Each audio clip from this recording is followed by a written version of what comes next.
지문들 때문에 헷갈릴 수는 있는데 확실히 맞거나 틀리면 찍고 넘어가는 과감성이 필요한 거죠. 실제 수능에서. 자, 2번 볼까요? 아시아 신흥국은 투자와 소비를 확대한다. 자, 이게 무슨 말인가 하면, 잘 봐. 무역을 통해서 흑자가 되고 있으니까 얘들은 이제 무역에 치중하기보다는 내수에, 알겠습니까? 내수에 치중하는 편이 유리하다. 뭐, 그딴 지문입니다. 그래서 아시아 신흥국은 투자와 소비를 확대한다. 그렇죠? 내수를 높인다. 하는 얘기고, 그 다음에 미국은 공산품의 대외 수출 경쟁을 높인다. 그죠? 미국은 적자국이니까 수출을 많이 해야겠죠? 맞겠고요. 일본은 내수를 늘리고 수출 의존을 낮춘다. 그렇죠? 일본도 흑자국이니까 내수를 늘리고 수출 의존을 낮춘다. 맞죠? 그 다음에 유럽 선진국은 민간 부분에 저축을 증진한다. 유럽이 지금 적자국이야. 그럼 잘 봐. 경상수지가 적자면 외국에서 많은 돈을 빌려오겠죠. 국내 자본이, 국내 그 외화가 부족하니까. 그러면 외국에서 많은 돈을 빌려오면 계속 또 국제수지가 적자가 되겠죠. 그죠? 그럼 어떻게 되겠습니까? 국내 자본의 형성을 통해서 국내 자본을 통해서 투자와 소비를, 투자를 확대하자 이런 얘기니까 자, 국제 수지가 적자다. 외국에서 돈을 빌려온다. 따라서 국내 자본을 형성하자 이런 지문이야. 이해가지? 오케이. 그래서 답은 여러분들 1번이 되겠습니다. 자, 마지막 16번 마지막 페이지 갈까요? 자, 16번입니다. 자, 16번은 저 필립스 곡선이 나에 나와 있죠. 자, 나에 보면 자, 필립스 곡선이 나와 있습니다. 자, 필립스 곡선은 여러분 잘 알다시피 실업률과 뭡니까? 물가 상승률의 관계가 이게 반비례한다는 것이 바로 필립스 곡선의 의미였죠. 그리고 이제 가에 보면 여러 가지 경제 목표들이 이렇게 나와 있습니다. 자, 1번 들어갈까요? 가는 계획 경제에서만 나타날 수 있는 목표이다. 그거 보면 경제 성장, 물가 안정, 효율성, 협소성 같은 문제는 시장 경제 체제든 어떠한 경제 체제든 간에 경제 목표가 나타날 수 있는 거죠. 들었습니다. 그 다음에 나에서는 니은과 미음이 상충 관계에 있다. 니은이 뭡니까? 니은이 물가 안정. 자, 니은이 물가 안정이고요.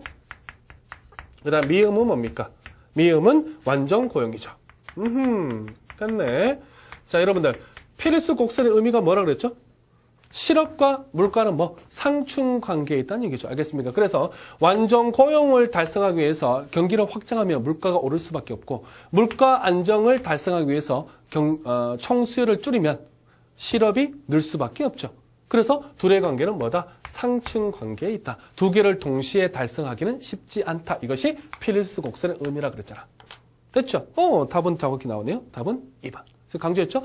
필립스 곡선의 의미를 정확히 알라고 물가와 실업의 상충 관계를 얘기하고 있습니다. 그런데 스태그플레이션은 물가와 실업의 상충 관계 예외라고 강조했었죠. 그건 앞선 본에서 기출이 됐죠, 바로. 됐죠? 오케이. 자, 그 다음에 답은 2번이고요. 3번 볼까요? 기억을 위해서는 정부의 지속적인 흑자 진행이 필요하다. 기억이 뭡니까? 경제 성장이죠. 경제 성장하려면 경기를 부양하려면 일반적으로 적자 재정을 편성하죠. 들었습니다. 그 다음에 개별 국가의 10분위 분별. 10분위 분별은 분배, 즉 형평성을 얘기하기 때문에 디귿. 뭡니까? 디귿이 효율성이라 하죠. 효율성이 아니라 미음, 형평성과 관련된 게 분배죠. 들었습니다. 리얼, 형평성과 관련된 겁니다. 그 다음에 5번 보자. A는 B보다 리얼이 높은 상태다. 자, A가 어디 있습니까? 여기 있고, B가 여기 있죠. A가 B보다 리얼이다. 리얼이 뭡니까? 형평성이죠. A가 실업자가 더 많고, 물가가 낮은 상태고, B는 실업자가 적고, 물가가 높은 상태야. 근데 A가 B보다 형평성이 높다고 얘기할 수는 없지요. 알겠습니까? 형평성은 분배를 얘기하기 때문에 알겠습니까? 물가와 실업과의 관계에서 정확히 유추할 수가 없고요. 만약에 그럼에도 불구하고 유추를 하게 된다면 실업자가 많기 때문에 알겠습니까? 못 사는 사람들, 일자리를 구하지 못하는 사람들이 많이 있기 때문에 사회적 약자들이 상당히 많이 불어났겠죠. 됐죠? 그렇기 때문에 A가 더 형평성이 높다고 얘기하는 것은 안 됩니다. 알겠습니까? 정확히는 알 수 없지만 A가 낮을 가능성이 크죠. 오케이, 기억하시면 되고요. 그래서 답은 여러분들 2번이 되겠습니다. 필수 곡선 얘기입니다. 자, 17번 들어갈까요? 여러분들 17번이 오답률이 50%예요. 물론 가장 오답률이 높은 것은 18번입니다. 거의 10명 중에 8명이 틀렸어요. 그죠? 오케이. 그런데 17번 문제가 상당히 오답률이 높아요. 그 이유는 내가 볼 때 문제를 꼼꼼히 안 읽은 사람들이 많은 거야. 그거 볼래? 국내 기업들의 원달러 환율에 대한 뭡니까? 예측입니다. 이것에 대한 예측을 고르는 문제야. 예측을. 알겠습니까? 예측을 고르는 문제지 어떻게 됐다가 아니라 어떻게 예상했기 때문에 이딴 식으로 했냐 그 말이라고. 그죠? 자, 봐봐. 그 가선지가 있습니다. 가선지가 있어요. 가선지는 뭐라 되어 있습니까? 수출 대금으로 받은 달러화의 원화 환전을 미룬다. 자, 요게 여러분들 가지문이 2009년도 수능 문제를 그대로 갖고 왔습니다. 지문이 그대로 있어요. 이게 2009년도 수능 문제 3번 선지야. 알겠습니까? 2009년도 수능 문제를 그대로 갖고 왔는데 문제의 포인트를 바꿔버린 거야. 알겠냐? 그만큼 기출에 대한 뭡니까? 해석과 정확한 분석이 필요한 겁니다. 다시 한번 이해되시겠죠? 오케이. 자, 그런데 여기서 뭐라 되어 있습니까? 수출 대금으로 받은 달러와의 원화 환전을 미루는 것은 달러를 그대로 갖고 있는 거지. 그러면 달러를 그대로 갖고 싶어 해요. 뭐라고 예상했기 때문에? 달러의 가치가 어떻게 됐기 때문에? 봐봐. 원달러 환율을 물어봤죠? 봐봐. 잘 봐. 요것만 적으면 된다니까? 원달러 환율은 여기에 원이 자국이야. 그럼 환율은 자국화폐를 표시해. 그러면 1달러가 예를 들면 1,000원이다가 1달러가 얼마? 2,000원이 되면 봐봐. 지금 바꾸면 1,000원 받는데 나중에 바뀌면 2,000원 받아요. 그러면 뭘 예상했기 때문에? 환율 상승을 뭐 했기 때문에? 예상했기 때문에 환율 상승을 예상했기 때문에 환자를 미루고 있는 거잖아. 그치? 그러면 환율이 상승되면 원의 가치는 떨어지고 상대적으로 달러의 가치는 그렇지 오르는 거죠. 평가 절상되는 거죠. 그래서 달러의 가치의 평가 절상. 달러를 왜 소중히 갖고 있겠냐? 달러의 가치가 평가 절상될 거라 예상했기 때문에 즉 원달러 환율이 상승할 거라 예상했기 때문에 이런 말이잖아. 됐지? 그 돈의 가치가 오르면 그 돈을 소중히 갖고 있는 거야. 알겠습니까? 이해 가시겠죠? 오케이. 자, 그 다음에 나를 보세요. 달러의 저축 이자율이 원화 저축보다 낮지만 기업이 달러화 저축이 증가한대. 그러면 달러화를 저축했다가 달러로 받아요. 그러면 달러를 소중히 간직하는 거죠. 이유는? 그렇죠. 원달러 환율이 앞으로 뭐하기 때문에 오를 것으로 예상하기 때문에 이자는 얼마 안 돼도 알겠습니까? 그것을 나중에 원으로 바꾸면 더 많은 돈을 받을 수 있을 거라 예상하기 때문이죠. 즉 달러화 가치가 오른다. 즉 원달러 환율이 오를 것이라 예상하기 때문이다. 됐지요? 오케이. 그래서 가를 보나 여러분들 나를 보나 환율이 그렇죠. 상승할 거라 예상한다. 원은 평가 절하 될 거라 예상한다. 달러는 평가 절상 될 거라 예상했다. 이런 말이야. 됐지? 오케이. 다음 몇 번? 1번이 되겠네요. 자, 그래서 선생님 생각에는 2009년도 수능 문제가 이거였단 말이야. 공급 감소였단 말이야. 수출은 공급이고 그게 유보했기 때문에 공급 감소거든. 그러면 수출 대금을 원화로 환전한 것을 유보했다. 그러면 외화에 대한 수요와 공급에서 환율이 결정되는데 공급을 감소했다. 그래서 환율이 뭐한다? 공급을 감소해 환율이 오른다. 이런 뜻이죠.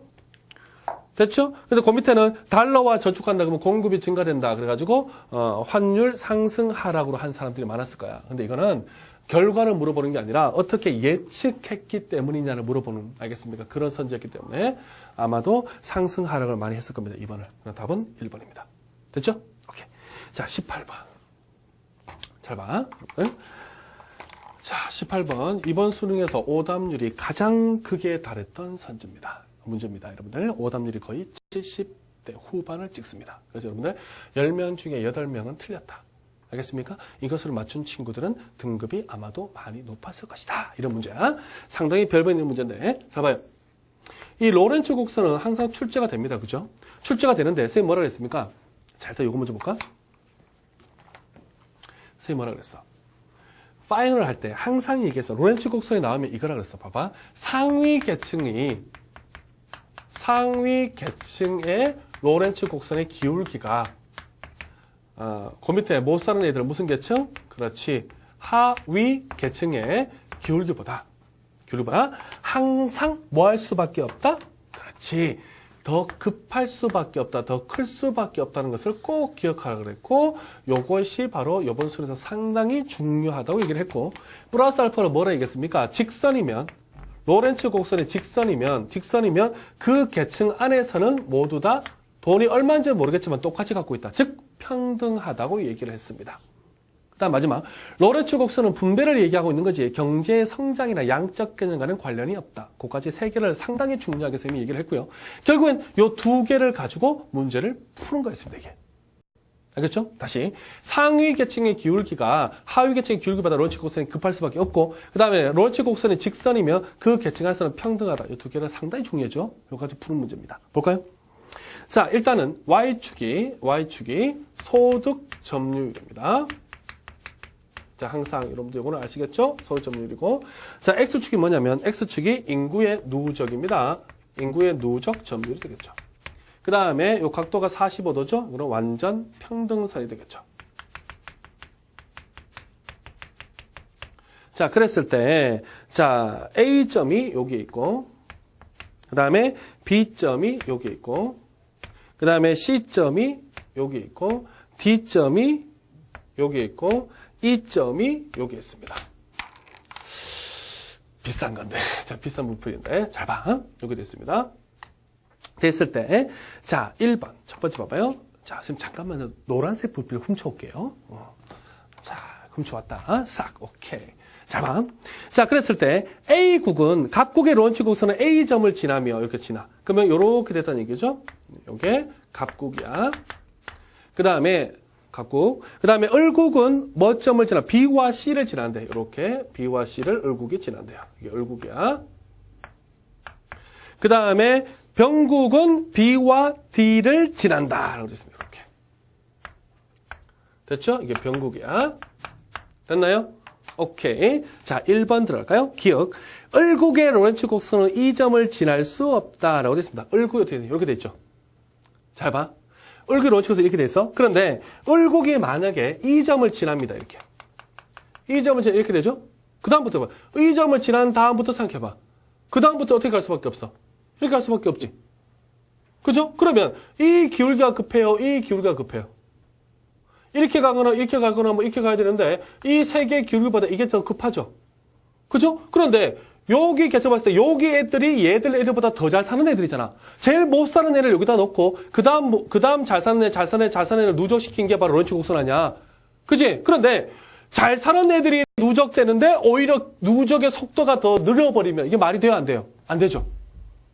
다시 한번 요 밑에 10%하고 요 위에 10%고 얘들이 더 잘 산다고 잘 사는 애를 10%를 누적시키면 소득의 누적이 더 빨라야 돼요, 이게. 그치? 그러면 소득의 누적이 더 빠르다는 얘기는 기울기가 더 급하다는 얘기거든요. 일로 와봐. 이거 적었지? 2011-2년도 수능도 이게 중요하다. 알겠습니까? 잘 봐요. 다시 해줄게. 로렌츠 곡선이 이렇게 완전 펴지게 돼 있으면 여기까지 이렇게 왔어. 그치? 이렇게 온 다음에 여기서 이렇게 가는 건 돼, 안 돼? 되지? 그치? 만약에 여기 40%야. 못 사는 애 40% 누적이 요만큼 이루어졌어요. 예를 들면 20% 이루어졌다 그래. 그 다음 여기가 예를 들면 80이라 그래. 그치? 그러면 그 다음 잘 사는 애들을 40%를 누적시켰는데 얘들이 소득을 예를 들면 80%를 갖고 있다 그래. 이건 돼, 안 돼? 되지? 못 사는 40이 소득의 20%를 갖고 있고 그 다음 잘 사는 40이 소득의 60%를 갖고 있는 건 말이 되잖아. 그치? 그러니까 잘 사는 애들을 누적시키면 더 누적 속도가 빨라야 된다고, 소득 누적 속도가. 속도가 더 빠르다는 게 기울기가 급하다는 얘기 아니야. 그렇기 때문에 상위 계층이 하위 계층보다 무조건 이렇게 급해야 돼요. 그런데 이게 아니라 이렇게 되면 아이씨 비싼 건데 이거. 이렇게 되면 안 된다는 얘기지. 왜 그래?